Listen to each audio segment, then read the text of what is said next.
Now, the Quorum Sense Farming Network was granted last week $1.8 million for 3 years of extension funding from MPI's Productive and Sustainable Land Use Extension Services Fund. The group was founded in 2018 as a voluntary peer-to-peer learning network for farmers interested in farming systems and practices that supported biological and ecological functions. Now, one of the co-founders around original member John O'Frew was Duncan Humm, and coincidentally, we've got a couple of guests tonight from Mount Somers, and he joins us now. How are you, Duncan? Good, thank you, Sarah. Good. Hey, so 2018, a couple of years, and it's been a very fast-paced couple of years for Quorum Sense. Can you take our audience back to those early days when there was a small group of very passionate farmers and growers around this concept of regenerative agriculture in New Zealand, and how it all started?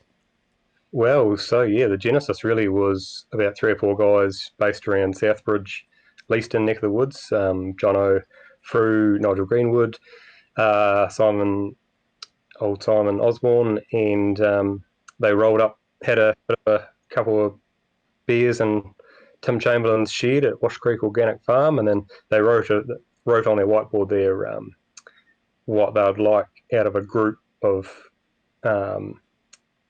what they'd like to learn from a group of farmers around regenerative ag and sort of biological farming and sort of alternative systems. So as it turns out, there was they didn't actually really know each other that well beforehand, but second couple of degrees of separation, they didn't realise you were just down the road, and what have you been up to? So they had this pretty cool discussion, and it's still actually written up on the whiteboard in Tim Chamberlain's workshop, the notes from their very first meeting, and it sort of they decided it was pretty cool, and then the next week they put on another meeting, and about a dozen or 2 dozen farmers turned up to that one, and the rest is history. Away she went.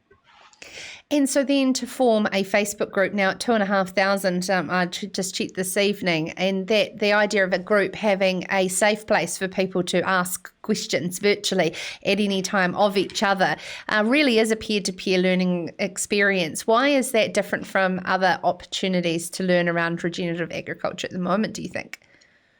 Well, I think it just spread from the energy and enthusiasm that come from those groups on farm. And are still by far and above the best way to learn. And there's just a really cool energy and positive environment around the learning and everything that people get out of those and on farm days. And so we took it to both the Facebook group and we've also got a more of a closed, tighter WhatsApp group, which is just accelerates the learning. So instead of having to wait till the next field day to go and ask someone about something, if you're having a specific trouble or trying to think about doing a trial about something, there's more than likely someone that's already done it. So we can quickly jump on Facebook or into the WhatsApp group and ask, has anyone seen this or done that? And pretty quickly someone usually has or has got an answer, or one of the academics will say, someone did a study on that, and they'll pull up a bit of research, and it's just the pace you can pick up stuff is sort of limits the mistakes you can make, I guess, when you're trying to learn stuff rather than relearn it all the hard way like someone else has. You've got that support around you to bounce ideas off, and all those things you don't consider might be a problem to be a problem, and it's just pretty cool. And that exponential growth has been considerable. It obviously took them by surprise, the founding group. Do you believe in how fast the interest in this way of farming was in New Zealand?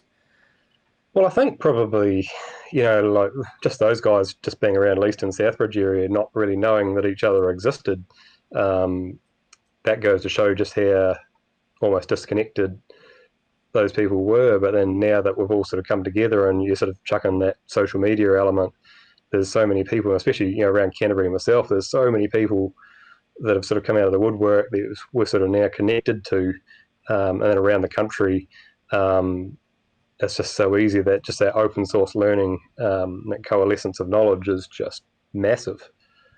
So it's pretty cool momentum. So we're not really, well, it's amazing how big it has got, but we probably didn't think it would get quite so big so fast. So we've had to kind of build the airplane as we're flying it.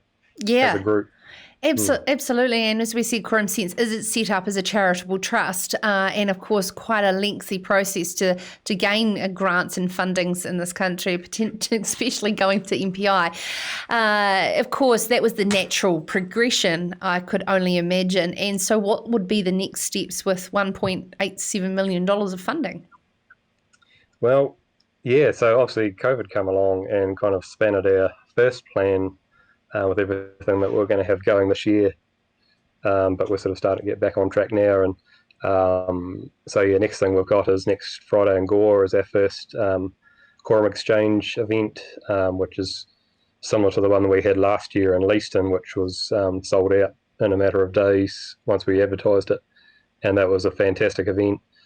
And yeah, so we're basically trying to replicate that event next week in Gore. So that's step one, and then lots of demand because we're South Island based. It's quite hard to get around. So most stuff's been Canterbury based or Southland based so far. So the next goal is there's that demand from right around the country to have more of that sort of stuff. So that's sort of what the main thing for the funding is, to get into the whole country, not just close to where we are, and by ways of podcasts. And we've got, over the COVID lockdown, we did quite a few webinars, which was quite, they were pretty interesting. So they were all loaded up on our YouTube channel. And so, yeah, just any way we can sort of think of to get that knowledge flowing and keep connecting with people in whatever way we can.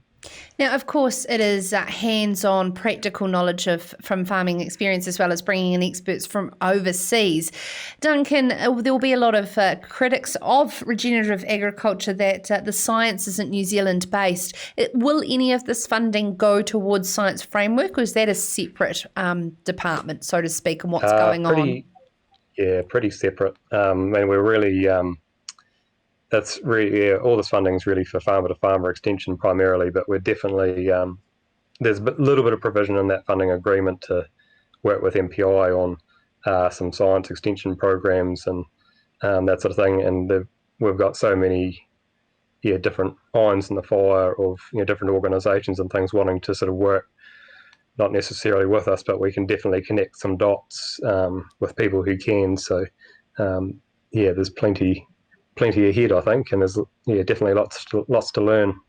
So that's cool. Yeah, and how are you feeling about the general consensus of New Zealand's regenerative mindset as opposed to farming practices, appealing to, as we're discussing tonight heavily on Sarah's Country, that growing credibility around sustainability and from our consumers worldwide?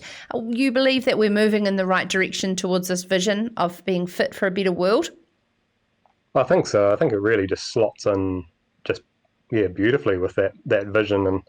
And it won't necessarily be the be all and end all, but it's definitely a fantastic cog. And a lot of the themes around community and farmer well-being and healthy food, healthy environment, healthy landscapes, it all just all these dots are coming together, I think, quite well. So the potential is pretty massive. Definitely. Thank you so much for taking the time to join us, Duncan Humm, representing Quorum Sense Charitable Trust, who, of course, received nearly $2 million from the government last week to help them with extension and the great work that they're doing there. And, of course, you can check out Quorum Sense on Facebook or, of course, online to join that community. This is Sarah's Country.